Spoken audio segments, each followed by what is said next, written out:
如无咸未到，事无做未晓。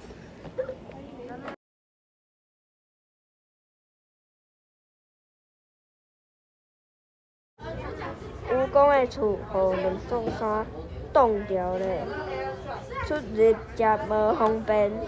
蜈蚣赶紧要找村里的人，挖出一条路。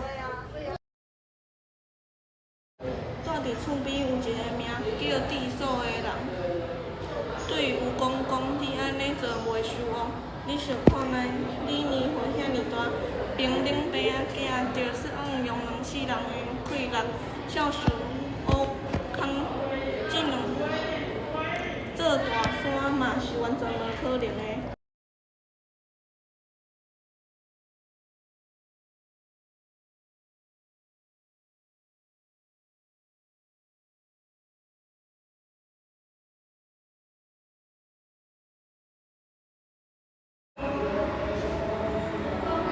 蜈蚣叹一口气讲：“讲的人是你，就是我。虽然我老，毋过我阁有后生，后生阁有孙仔，孙仔阁有因生囝，囝阁有生孙，一代一代挖落去是无停无尾，山是死的，地阁大块，只爱阮意志坚定，一直挖落去，挖一点仔减一点仔，总是有乌命的一天，是毋是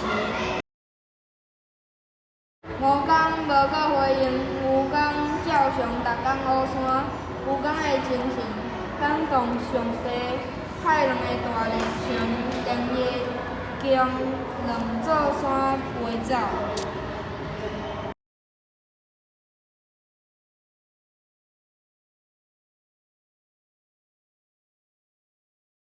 世间毋管偌艰难，只爱困着，有耐心做，一定会成功。